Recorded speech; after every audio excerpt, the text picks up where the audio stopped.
Ya. Hola, buenas tardes. ¿Se escucha, no? Sí, se escucha. Sí. Gracias, Rocío. Gracias, Javiera. Se pasaron. Ok, entonces ya como tengo certeza de que estamos escuchando, bueno, espero en primer lugar que estén bien, que hayan estudiado harto.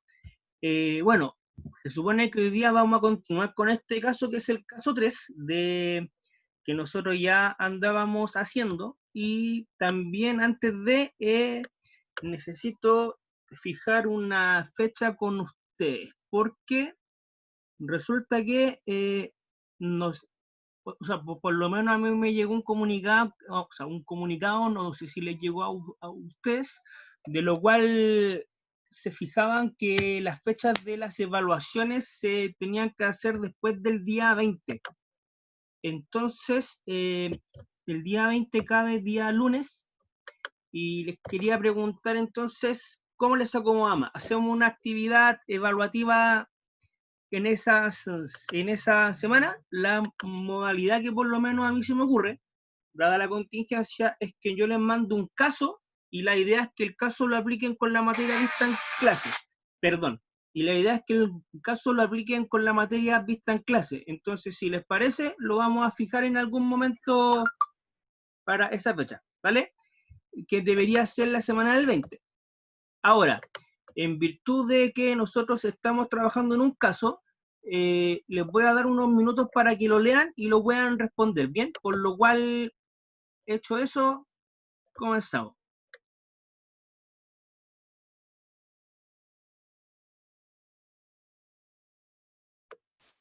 Ya, chiquillos, entonces, aludiendo que ya ha transcurrido un tiempo razonable y que ya están en condiciones de poder desarrollar el caso, conversamos. ¿Qué nos dicen? Dice, caso 3. Usted es el encargado de la auditoría a los estados financieros del 31 de diciembre del 2009 de la empresa Guau, o sea, súper creativo el nombre. Productora de, o sea, sí, productora de productos alimenticios para mascotas, con una amplia variedad de artículos. Como parte del proceso de auditoría, le corresponde verificar los inventarios al cierre del ejercicio. Entonces, ¿qué es lo que pasa? Por ejemplo, si yo sé que esta empresa es una empresa dedicada a la venta de productos para mascotas, lo lógico es que el rubro financiero relevante de este proceso sea el inventario. Entonces, si yo quiero validar la cuenta de inventario, mercadería, existencia, ¿cómo lo validaría? Bueno, lo más probable es que lo validaría haciendo un inventario físico tan simple. Primero que, como saben, el inventario, si nosotros trabajamos con un sistema centralizador de contabilidad, el inventario, el rubro de inventario se construye mediante el tarjetero de existencia, de lo cual el tarjetero de existencia es un control dual que me analiza a mí el proceso de tener el inventario en unidades físicas y el inventario valorizado en moneda para la presentación del estado financiero. Con esa lógica, uno dice, a ver, ok, entonces si yo quiero ir validar eso, mínimo que si a mí me dicen que, no sé, supongamos el inventario o el tarjetero a mí me dice que yo tengo inventariado 15 kilos de comida para perro, lo lógico es que yo haga un inventario físico, lo vea y hayan 15 kilos. Si hay más kilos, ¿qué es lo que pasa? El contador hizo mal la pega, y si hay menos kilos, alguien se está llevando la mercadería, hay un error, algo pasó. Pero ¿qué es lo que pasa? Así se valida, ¿vale? Y dice, y es la primera vez que les corresponde trabajar con ellos. ¿Por qué? Porque a veces sucede que yo cuando audito a un cliente, y no es la primera vez que lo audito, sino que lo audité el año 1 y ahora el año 2 ya le conozco las papitas, conozco su negocio, puede ser mi operación un poquito más eficiente, ¿vale? Entonces, al ser un poquito más eficiente, ¿qué es lo que pasa? Con esa lógica, podría ser la pega más fácil. Ahora, ¿qué es lo que pasa? Es la primera vez que yo trabajo con ellos. Para la ejecución del trabajo, vale decir que ya se planificó y todo el tema, para la ejecución del trabajo se coordina con los asistentes para reunirse en la bodega del cliente a primera hora del día planificado para el inventario, de manera de entregar las instrucciones del caso, cumpliendo con ello con las normas relativas a la supervisión del trabajo. O sea, ¿qué es lo que pasa? Simplemente el encargado de auditoría, entiéndase, senior, supervisor, quien sea, se va a juntar con los asistentes que son los que hacen la pega operativa. Y en esa labor de hacer la pega operativa, se supone que se van a juntar y ahí van a poder hacer el trabajo. ¿Bien? Cumpliendo con ello con las normas relativas a la supervisión del trabajo. Señale cuál sería la respuesta que daría si uno de ellos le solicita copia de las instrucciones, así como reunirse en forma previa al día del inventario con usted y su colega para intercambiar ideas al respecto. Entonces, ¿qué es lo que pasa? Acá, entre medio de todo el proceso, de lo cual yo me iba a juntar con los asistentes y me iba a juntar con las bodegas del cliente, ocurrió que uno de los tipos del cliente, los que trabajan en la bodega, me pidieron copia de las instrucciones y aparte me está diciendo que ¿cómo se llama? Que, claro, que le mande copia de las instrucciones y en paralelo a eso, que conversen e intercambien bien ideas. Entonces, me piden la pega anticipadamente para saber qué es lo que se va a hacer, ¿vale? Que eso no va al caso. Entonces, primero, punto 1. Al planificar una auditoría de estados financieros, debería considerar a lo menos 3 aspectos. ¿Cuáles? Desarrolle estos aspectos. Entonces, pregunta, gente, ¿cuántos aspectos me habla a mí de la planificación? Cuando yo planifico una auditoría, las nagas a mí me dicen que debo analizar algunos aspectos y me los nombra, me los menciona, me los desarrolla. ¿Cuántos son? 8, 15, 25, porque si yo les pido 3, lo lógico es que sean más de 3. Rocío dice 4, ¿alguien dice otra cosa? 10 dice Javiera.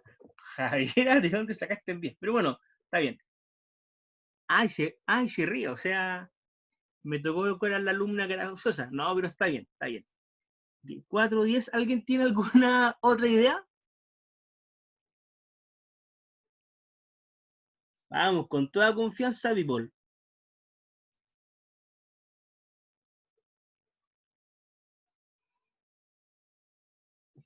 Ninguno más, changos. Ya. Bueno, si ustedes leen las nagas, puntualmente en la sección 300, que les hice el spoiler, concuerdo con Javiera, pero los primeros 4 son los relevantes. Perfecto, está bien. Ok, sí.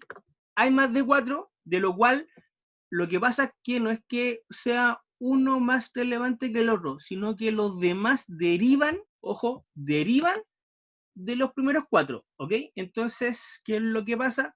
Los otros son como la profundización. Por ejemplo, si ustedes leyeron el marco conceptual de la información financiera de IFRS en algún momento en contabilidad 1, usted sabrá que las características cualitativas, a modo de ejemplo, son 4. La fiabilidad, la relevancia, la comparabilidad, pero dentro de eso vienen otros más, como la representación fiel, importancia relativa, etcétera. Y esos son como la lupita de los principales, de los primordiales. Entonces sí, son 4 las bases, pero los demás son derivados. Pero sí, está bien, 4. Dice, aspectos relevantes a tener en consideración al momento de iniciar, o sea, al momento inicial de la planificación del trabajo. ¿Qué nos dicen? Primero, las condiciones para la auditoría, vale decir cómo está el tema de mi cliente. Segundo punto, conocer el negocio de mi cliente. Tercero, evaluación de riesgo del trabajo y del cliente. Y cuarto punto, formalización de los términos del trabajo. ¿Alguien quiere voluntariamente comentar alguno de esos 4 o con micrófono para que quede para la posteridad y que le sirva como material de estudio? Vamos, con toda confianza.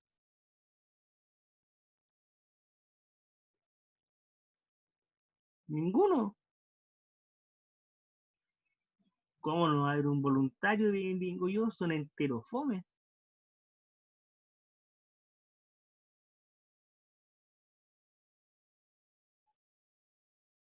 Se basaron, se basaron. ¿Qué me pueden comentar de las condiciones para para la auditoría?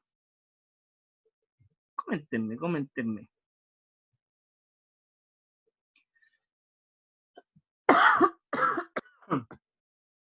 Nada. Pucha, ¿cómo son? Profe, creo que se refiere a lo que es el marco de preparación, por lo que estaba ¿Ya? viendo en el... ¿Cómo fue, Javiera? Parece que quería seguir hablando, pero se cortó. No, no quiero seguir hablando. Pucha, Javiera. Bueno, pero Javiera sí habló de unos temas interesantes. Condiciones para la auditoría. Se supone que las condiciones para la auditoría a mí me dice en el fondo las competencias que tiene el auditor para ver al cliente. Entonces, por ejemplo, si yo digo, a ver, esta empresa se dedica a la fabricación de comida para mascotas, lo lógico es que haya trabajando un veterinario en el cliente. Entonces, ¿qué necesito yo? Necesito tal vez, por ejemplo, tener como especialista a un veterinario para poder decir, mira, sabéis que el alimento tiene las propiedades que necesita el perro y que dice el rotulado del envoltorio en el cual se vende el producto, por ejemplo. O si no, nosotros podríamos decir, mira, resulta que esta empresa tiene inventarios súper grandes porque vende harta comida de perro, entonces, ¿qué es lo que pasa?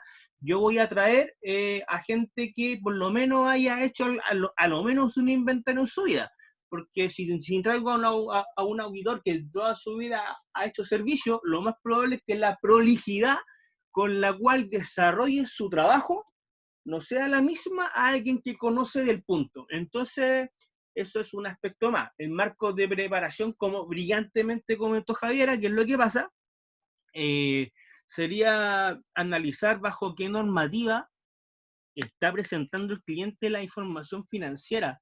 Entender que si es con IFRS, si es con ley de la renta, si es con la norma que es más que se le ocurra. Y es más, Tengo una dígame, duda Javier, respecto. ¿cuál es su pregunta?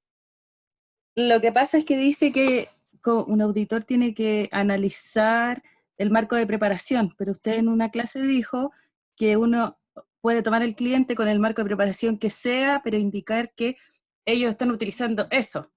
Pero ahí Exactamente. tiene una confusión, me confundo. Ya mira, te lo voy a mostrar con un ejemplo. Espérame un segundito. Se supone que en este caso, cuando se habla del marco de preparación, lo que se está mencionando simplemente la normativa contable con la cual trabaja su cliente, y esa puede ser cualquier norma. Puede ser temas de IFRS, tributaria, las normas que se le ocurran y en más. Puede ser que yo sea un caperuso en IFRS, pero por ejemplo, si yo veo esta empresa que es venta de comidas para mascota, uno pensaría, oye, para mí creo yo que es importante el rubro de mercadería. Entonces, las mercaderías, ¿qué norma contable trata eso? La NIC número 2. Y si yo recuerdo la NIC número 2 en el párrafo 9, ojo, a mí me dicen que las mercaderías se valorizan al menor valor entre el costo con el valor neto realizable. Y el valor neto realizable hay que hacer un procedimiento, hacer presupuesto y un montón de cosas. Y entonces uno dice, ah, ya, o sea, no solamente tener conocimiento del marco de preparación, sino que dentro del mismo marco dominarlo de forma íntegra. Ahora, la condición es que independiente de la norma contable que mi cliente utilice, yo debo saber que a la hora de opinar, porque recuerden que el auditor opina, debo indicar en mi informe cuál fue el marco de preparación que yo revisé, ¿ok? Porque si yo digo, por ejemplo, que voy a revisar esta empresa y esta empresa trabaja con IFRS, y resulta que no trabajaba nada con IFRS o trabajaba con otra norma. ¿Qué pasó? El informe entregó N falencias y uno dice, chuta, ¿y por qué tantas falencias? Bueno, entregó las falencias porque lo que decía la norma no era. Y uno dice, oye, pero ¿cómo? No, y ahí nacen las peleas. Para evitar las peleas, uno en el informe explícita ese punto. Dice Javiera, pero ¿cómo determina el auditor si es aceptable ese marco de preparación o si no es aceptable? Eso es, en palabras súper simples, en base a si el auditor se la puede o no. Por ejemplo, yo podría decirte, ¿sabéis que este tipo trabaja con US GAAP, normas contables de Estados Unidos? Y la verdad, siéndote sincero, tendría que leerme la US GAAP porque nunca me la he leído y si me lo preguntan yo no cacho una de US GAAP, sé de IFRS. Eso más o menos. Pero ¿cómo se ve? Bien, se lo voy a mostrar con un ejemplo real. Siempre tomo este caso porque esto es como las típicas memorias chayas. ¿Sí? Va a depender del conocimiento del auditor. Entonces, sí, Javiera, del equipo de auditoría puntualmente. Pero mira, entonces, con esta lógica, aquí viene la memoria. Y ojo, en la memoria a mí me ayuda a entender el negocio. Entonces, todo eso, cuando lean memorias de empresa, sí, sin un brillo el equipo, pero ¿qué le vamos a hacer? Si ya lo mismo, si eso y es solamente a modo de ejemplo nomás. Entonces, con esta lógica, uno dice, ya, todo lo que venía arriba en la memoria es parte del entendimiento del negocio, por lo cual, como consejo, si les complica más o menos entender cómo se entiende un negocio, leanse una memoria de una sociedad anónima cualquiera. Ahí van a tener nociones. Ahora, el trabajo del auditor, por lo menos en la parte de auditoría de estados financieros, es que una vez que él termina su auditoría, entrega un informe. ¿Qué habíamos dicho? Si no me equivoco, una de las primeras clases habíamos dicho que el trabajo del auditor es aumentar la confianza del usuario que lee la información. Entonces, ¿qué es lo que pasa? El usuario que toma decisiones, lo lógico es que él lea los estados financieros para poder decidir si invertir o no, si comprar acciones o no, si ser un proveedor, si ser un cliente, etcétera. Pero ¿qué es lo que pasa? La idea no es que el usuario tenga desconfianza acerca del estado financiero, no es que él diga, chuta, mi decisión es esta, pero me estará diciendo la verdad esta empresa, me dirá si realmente el balance está maquillado o está bien. Entonces, ¿qué es lo que hacen las empresas para aumentar esa confianza? Y en Chile, aparte de las sociedades anónimas abiertas, tienen la obligación. Antes del estado financiero que presentan en su memoria, hay un informe como este, de lo cual en este caso, por ejemplo, en blanco y negro sea, era el auditor BDO, una firma de auditoría X. Entonces se supone que acá dice, le emito el informe de auditor independiente, o sea, el auditor externo que no tiene ningún conflicto de interés, ni lazos de independencia, ni tampoco temas. Acá les entrega la información al accionista y el director, como nosotros lo dijimos en clase, de blanco y negro sea y filiales, porque se entiende que como holding, lo más probable es que auditaron a más de una empresa. Entonces acá, si se dan cuenta, dice lo siguiente, información sobre los estados financieros consolidados. ¿Qué nos dice? Hemos efectuado una auditoría de los estados financieros consolidados adjuntos de blanco y negro sea y filiales que comprenden el estado de situación financiera, ojo, el estado de situación financiera, y ese nombre me suena como a IFRS, ninguno el mal llamado balance general, como que lo menciona, ¿vale? Y las correspondientes estados consolidados de resultados integrales, también nombre de IFRS, los estados de cambios en el patrimonio y los flujos de efectivos, etc. Entonces acá, ¿qué digo? Primer alcance, yo pude haber revisado año 2018, 17, 16, pero solamente opino sobre el 2018 porque fue lo único que yo audité. Eso es un alcance, si se dan cuenta. ¿Qué es lo que abarco yo? Esto nomás. Luego dice, responsabilidad de la administración por los estados financieros. Si ustedes se acuerdan, nosotros habíamos dicho que el usuario que toma O sea, que una de las responsabilidades de la empresa es que prepare bien la contabilidad en base al marco de preparación aplicable, que sea experto en el control interno y que nos dé acceso a toda la información.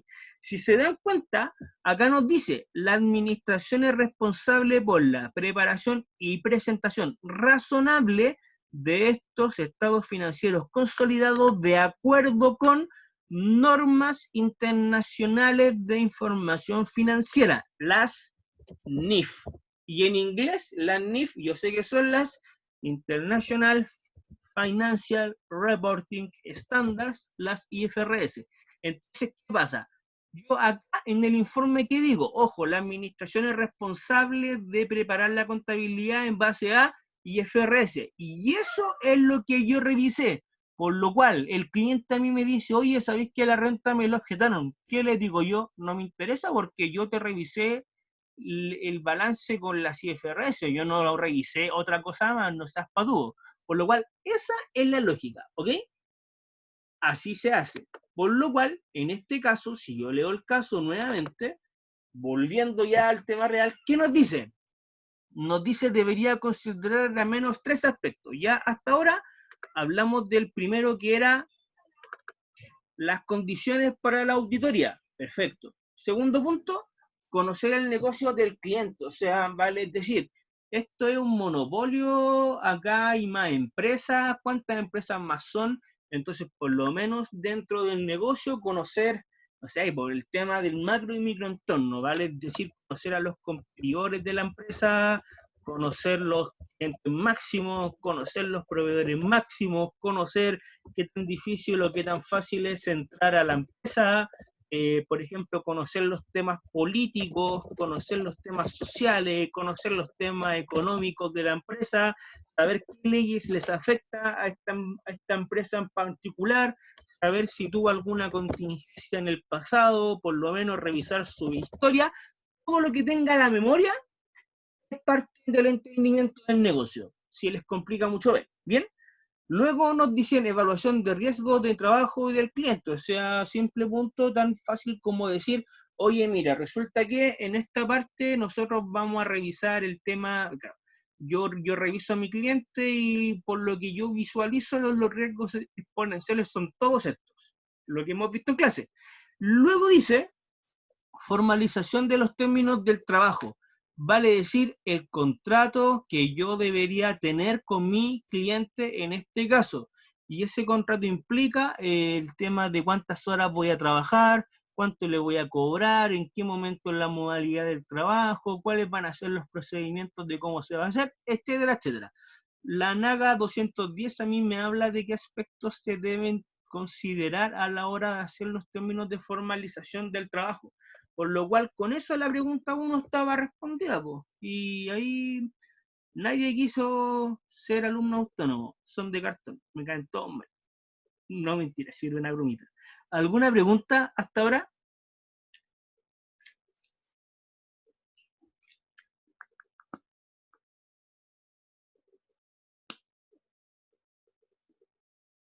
Vamos, pregunten con toda confianza. Ya sea por micrófono, o sea por chat, como les acomode más.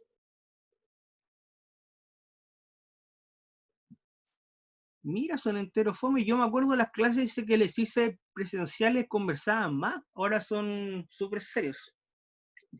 O quizás andan viendo otras cosas y andan metidos acá para que crean que han, claro, para que yo me la crea. Mira cómo son. No, pero de verdad no hay preguntas, estas chiquillas, en serio.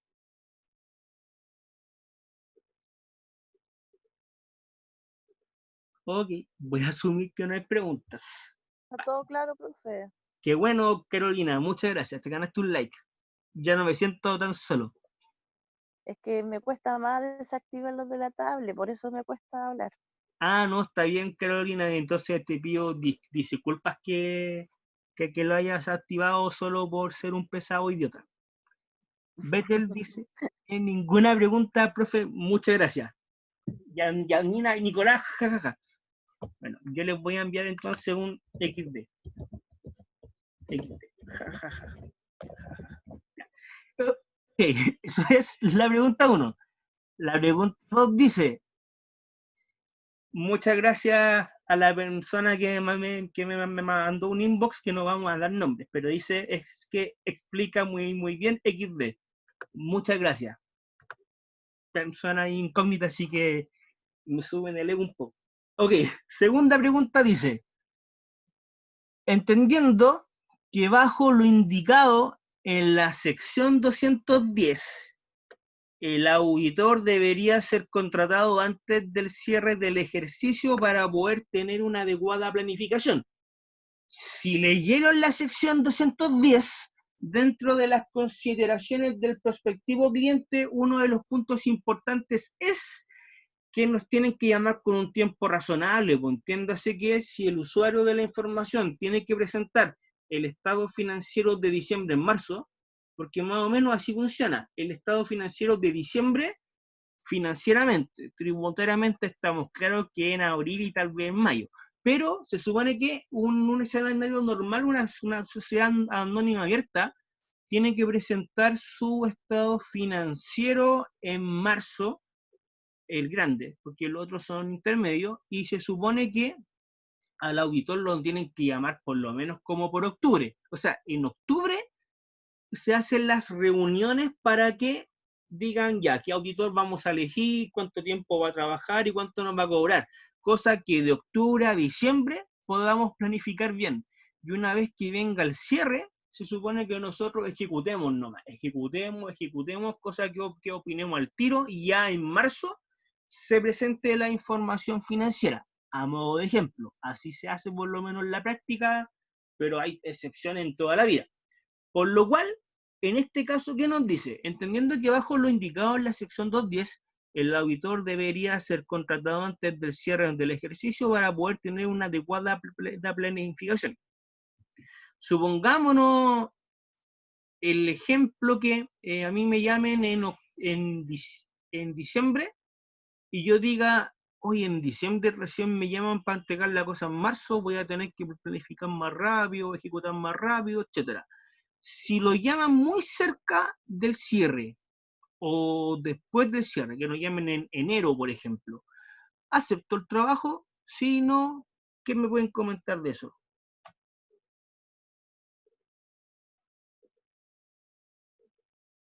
¿Lo aceptarían si lo llaman en enero para tener la pega lista en marzo?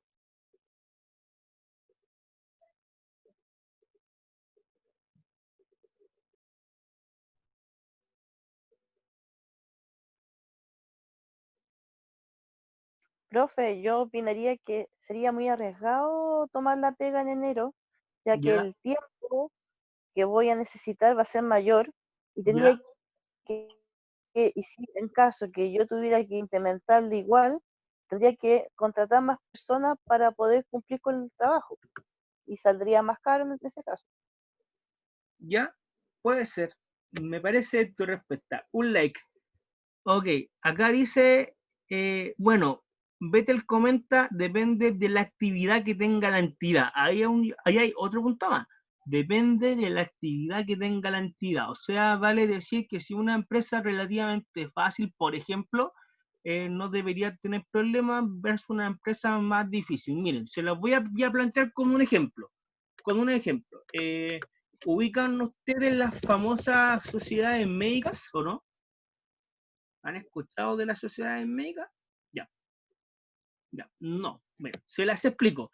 Resulta que las clínicas, por algún motivo, si me lo preguntan hasta el día de hoy, no sé por qué lo hacen, debe ser porque el médico trabaja como en hartos lugares. Las clínicas a veces le piden a los médicos que no los contraten de forma directa, sino que, ¿qué es lo que hace? El médico, o sea, la clínica contrata los servicios de una empresa y la empresa le provee el médico. Y ahí nacen las famosas sociedades médicas, de lo cual el médico tiene su empresa y el médico le emite una factura a la clínica y la clínica le paga. En vez de que la clínica lo contrate y le pague un sueldo, funcionan como de esa forma. Y esas empresas son relativamente fáciles. ¿Por qué? Porque ¿qué implemento vaya a necesitar? No vayan ya a necesitar tener una oficina, porque la clínica te la pasa. No vas a necesitar tener los insumos médicos, porque la clínica la tiene. no vas a necesitar, ¿cómo se llama?, tener algunos gastos extra, excepto que el médico sea más exquisito y contrate una secretaria particular, porque a veces las mismas ejecutivas que trabajan allá en las clínicas son las que hacen el papeleo, hacen el tema de la agenda, hacen todo eso. Podría ser alguien que contrate un privado. ¿Y qué otro rubro o qué otro movimiento debería tener la sociedad médica? Que te emitan la factura. Entonces, emiten la factura, reconozco el ingreso, a final de mes contabilizo solo los PBM, y hay algunas sociedades médicas que el médico hace un contrato empresarial, o sea, simplemente el tipo se autocontrata y se le paga un sueldo, por lo cual una liquidación de sueldo, un par de facturitas al mes y el pago de los PPM a fin de mes. O sea, fácil esa empresa. Y uno dice, si me llaman en diciembre o me llaman en enero y resulta que, no sé, la sociedad médica quiere presentar su balance en febrero o en marzo, yo por lo menos lo aceptaría, porque yo ya sé que en base al entendimiento del negocio la operación es esa. Por lo cual, el tema de lo que decía Vettel, que depende de la actividad que tenga la entidad, estaría bien. Ahora, Carolina dice, depende, porque se supone que me llaman con muy poco tiempo y ante menos tiempo contrato a más gente, pero ojo, más gente para la ejecución, porque la planificación en teoría es lo que pesa en el tema del tiempo, pero sí, va por ahí también. Luego, alguien dice Yanina y Nicolás, yo asumo que fue Yanina esta vez también, al igual que la otra vez. Dice, no, porque tengo muy poco tiempo para obtener toda mi info. Ahora, claro, si pagan más, o sea, lo suyo un tema monetario, no prioriza la prolijidad del trabajo versus su prestigio. No, pero está bien, si también depende, o sea, si me van a pagar millones y eso me ayuda a vivir todo el año, cancelo a todos mis clientes y me voy con ese. Aunque en un tema financiero eso no es diversificar el riesgo, depende. ¿Ok? También, por ejemplo, el tema de tener mucho o poco tiempo es todo relativo, por ahí va. Y, por ejemplo, ¿qué es lo que pasa si yo a este cliente lo audité el año pasado? Me ahorro el entendimiento del negocio, para lo más lo actualizo. O sea, hay un tema de eficiencia. ¿Y qué pasa si este cliente, por ejemplo, resulta que lo llevo auditando 3, 4 años atrás? Uno dice, ya lo conozco, pues, ¿para qué voy a planificar tanta? Lo más voy a planificar el tema de cuánta gente voy a tener trabajando y cuánto le voy a cobrar. Depende del caso, por lo cual, como respuesta, por ejemplo, de prueba, o más bien, más que respuesta de prueba, el aprendizaje es depende. Por lo cual, depende la justificación para que lo hagan. Carolina comentó, no porque se supone que tengo poco tiempo y resulta que implicaría un mayor recurso, por lo cual un mayor costo, un mayor ingreso. Está bien, dependiendo del contexto. Vettel dijo, depende de la actividad. Está bien, dependiendo del contexto. Posteriormente, Yanina y Nicolás dijeron que hay poca información y que no nos da el tiempo de poder ver. Depende del contexto, pero está bien. Por lo cual, lo que todos respondieron es correcto. Pero depende la justificación y cómo van a defender la idea es, y ahora sí, temas de prueba, si tienen el puntaje máximo o no. Porque, por ejemplo, si era un tema de prueba, ustedes me dicen, no sé, depende de la actividad, como lo hicieron ahora, profe, ¿qué respondería usted? Te di como 5 respuestas, depende de la actividad, sí, porque si yo veo que tiene muchos movimientos o no, sería un caso, y ahí te lo puse con ese punto. Dime, ¿alguien tiene dudas? ¿No? Ya. Dice, pero para tener todo el punto en una prueba. Entonces, mira, más que la prueba sí, eso era lo que estaba comentando. Ustedes dieron respuestas correctas, no obstante, depende de la justificación también cómo van a defender la idea. Porque, por ejemplo, con esa pura información que ustedes leyeron del caso, si dicen depende de la actividad, respuesta que no está mal, yo a nivel de prueba les pondría de 10.1, porque no está mal, pero yo no me puedo meter en la cabeza de ustedes para saber qué quisieron decir. Versus por ejemplo, dice, depende de la actividad de la empresa. Si es una empresa que no tiene mucho movimiento, o que tiene pocos rubros definidos, o que tiene rubros clave que no requieren una mayor profundización, etcétera, ahí sí, pues, por lo menos se entiende que ahí yo puedo corroborar que entendieron el concepto. Entonces, por ahí va la mano, ¿ok? También dijeron no porque implica un mayor recurso y no hay tanto tiempo para poder informar, por lo cual en ese caso también estaría bien, pero ¿qué es lo que pasa? Si me dicen, depende del recurso que yo tengo, que es escaso, y no sé, supongamos que me dicen, me llaman muy por encima, y esta empresa se dedica a un rubro que es difícil de analizar si es la primera vez que lo audito. Por ahí va. Depende del recurso que nos otorgan al movimiento y a la actividad, si es que tomamos no al cliente. Por ahí va. Si se dan cuenta, tienen que justificar y defender la idea, pero sí la esencia se ve que la tienen, por lo cual estoy súper feliz siempre que les hago clase, a pesar de que sea online, soy súper feliz porque se nota que son alumnos que tienen la base, así que me encanta. Se ganaron un like. Si pusiera décimas para la prueba, o sea, si fuera un profe que pusiera décimas, sí, pues diría todos tienen una décima, pero como no hago eso, así que chiste. Dice, tercera pregunta. De acuerdo a las normas de aseveración, dice, de acuerdo a la naturaleza de la evidencia, la auditoría y las características de un fraude, esto es sacado de la sección 315, que es un párrafo que tiene un poquito de variaciones, pero es casi textual. Debido a la naturaleza de la evidencia de auditoría y las características de un fraude, el auditor puede obtener una razonable pero no absoluta seguridad que las representaciones incorrectas significativas sean detectadas. O sea, ¿qué es lo que pasa? El auditor, como no está revisando fraudes y no va con el principio de decir, esta empresa está cometiendo fraude, así que voy a ver qué fraude está cometiendo. Uno trabaja con la buena fe, que va a opinar acerca del estado financiero, con la buena fe, pensando bien. Pero ¿qué es lo que pasa? A veces el cliente es medio sucio. Entonces, ¿qué nos dicen?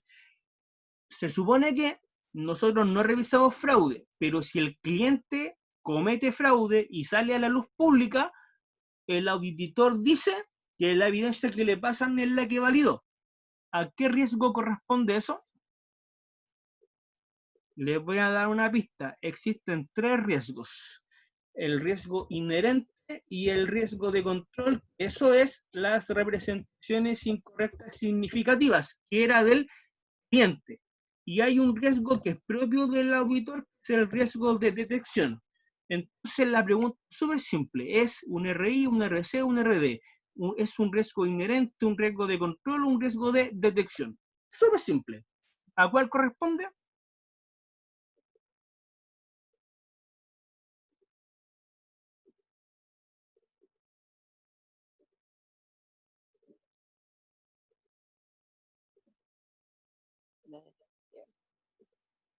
¿What?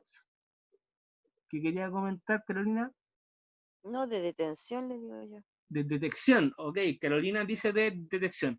Acá en inbox dicen, ¿cuál era la pregunta? No tengo la guía, la 3. Pregunta, ¿en mi pantalla están viendo la guía o tengo otra cosa? Dios mío, tengo la PPT. Ahí sí. Ok, dice, pregunta 3.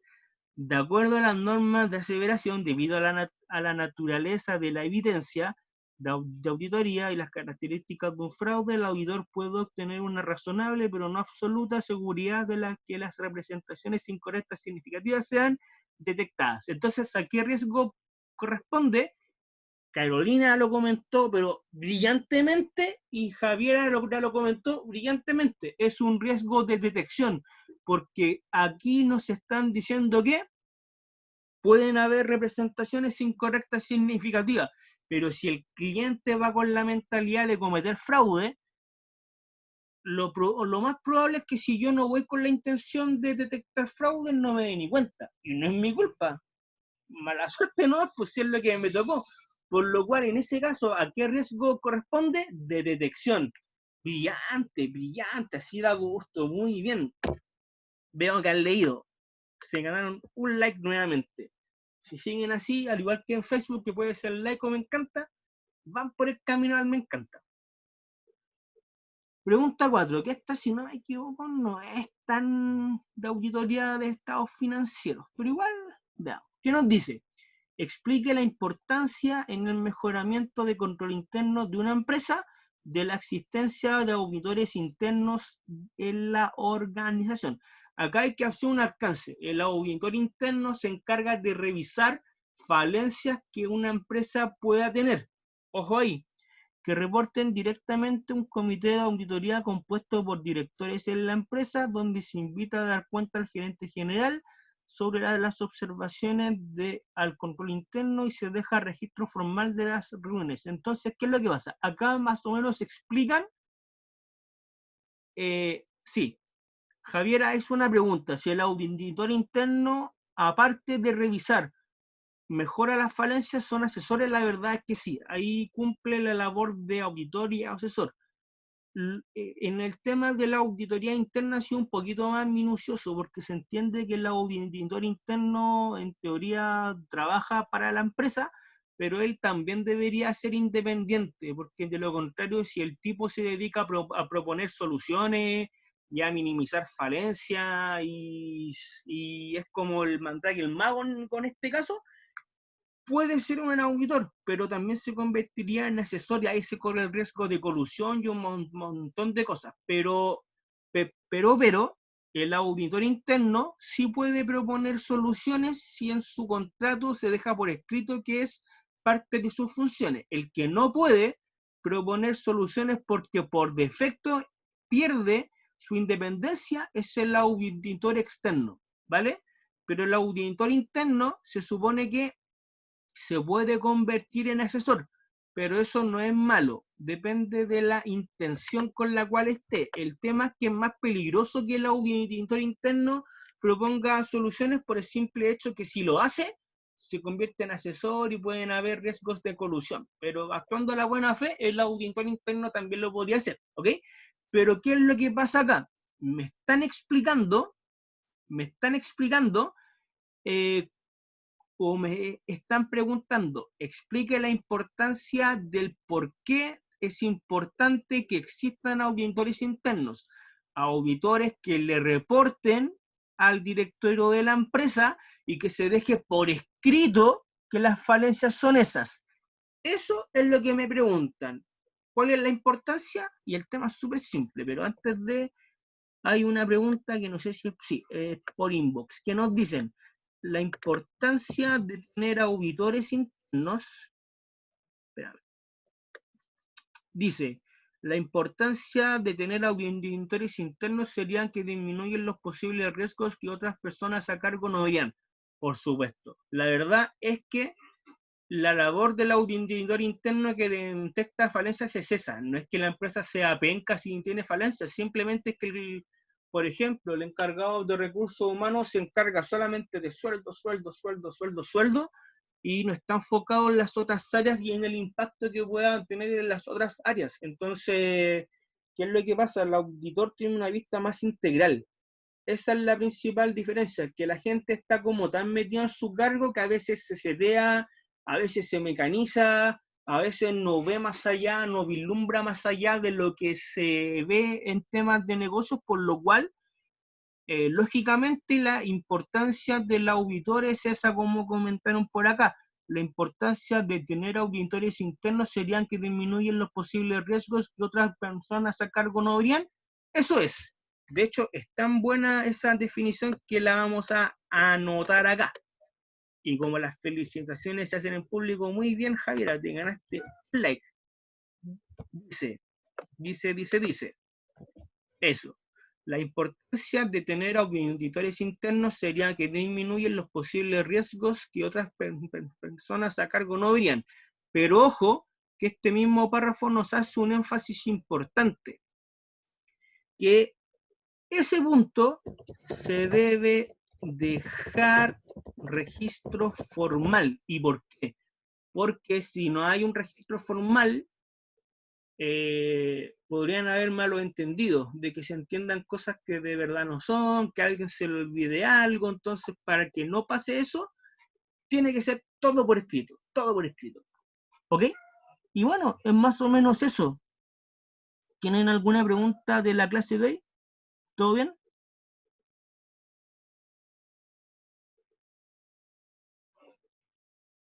Ya, todo bien. Ahora, eso que dice por escrito sería para respaldar a los internos. Más que respaldar a los internos, es para que no haya malos entendidos. ¿Quién se respalda? Se respaldan todos, porque el auditor podría decir yo dije esto y no lo dijo, y el otro usuario podría decir es que el auditor no me dijo eso. Entonces se respaldan todos, sin excepción. Si no solamente nosotros somos los buenos, si a veces hay auditores que lamentablemente son fome, para no decir pencas, malos, que no saben dónde estudiaron auditoría, que se titulan de auditor pero no de persona. Depende de la perspectiva que le ponga uno, ¿vale? Ahora, antes de terminar, dos cosas. Mañana tienen la ayudantía a las 11:30, y recuerden que por el tema de que el ayudante no tiene Zoom Premium, por así decirlo, porque el Zoom Free, el que es gratuito, y eso dura 40 minutos, y por algún motivo que desconozco, a los ayudantes y no sé por qué no les dieron Zoom de pago, solamente a los profes. Entonces, si la ayudantía es de 11:30 hasta las 12:50, mínimo que tenga Zoom de pago, por lo cual mañana va a salir mi nombre, pero no va a estar yo, sino que ahí va a estar la ayudante, ¿ok? Y la ayudante va a ver un caso de lo mismo que hemos visto hasta ahora, solamente que ese caso tiene un formato diferente. Lo lógico, si cómo nos vamos a mecanizar. Y el caso se los voy a enviar junto con el link de YouTube. Eso. Lo otro, a los que llegaron tarde, me llegó un comunicado hoy día, que no sé si lo tienen ustedes, pero las evaluaciones en teoría se deberían hacer después del 20. Lo que pasa es que dicen que si hay algún profe que por la contingencia no definió o no hizo evaluaciones ahora, o no tiene fecha prevista, que fije sus evaluaciones después del 20. En nuestro caso, la idea era, en estadística ya nos harán pruebas. Sí, lo que pasa es que lo más probable es que el profe o la profe de estadística haya fijado la prueba antes de este comunicado. Y el comunicado salió hoy día. Y como yo nunca les di un comunicado o una fecha formal, me calzaron. Así que vean el lado bueno, van a tener harto tiempo para estudiar y repasar y todo eso. Mira, se supone que yo recién puedo hacer evaluaciones después del 20. Entonces, si les parece, mi idea original era hacer controles y eso, pero por motivos lógicos es complicado hacerlo. Vamos en esta prueba 1, o control 1, como le quieran decir, van a ser unos casos con nota. Entonces yo en su momento, en la semana del 20, les voy a subir un caso, se los voy a enviar, y en ese caso vienen todas las reglas de forma y fondo. O sea, vienen las reglas de forma, si es individual o en grupo, cuánto tiempo van a tener, de qué manera tienen que enviar la tarea, todo eso, para que no me pregunten ahora. Y también las reglas de fondo, qué es lo que se pide y todo el tema, ¿bien? Eso, pero ya haciéndoles un spoiler, para no tener el correo colapsado, lo lógico es que la tarea yo se las voy a subir por Canvas, que ya sé cómo habilitarlo para que me salga público, no como delante, y lo lógico es que también lo suban por Canvas, para que usemos la plataforma, si no vamos a estar a puro mi correo. Ok, si no hay más preguntas, chiquillos, por favor asistan mañana a la ayudantía, les va a servir, y nos vemos, pues, cabros. Así que fue un agrado, como siempre, haber socializado con ustedes este rato, y chaleco, nos vimos.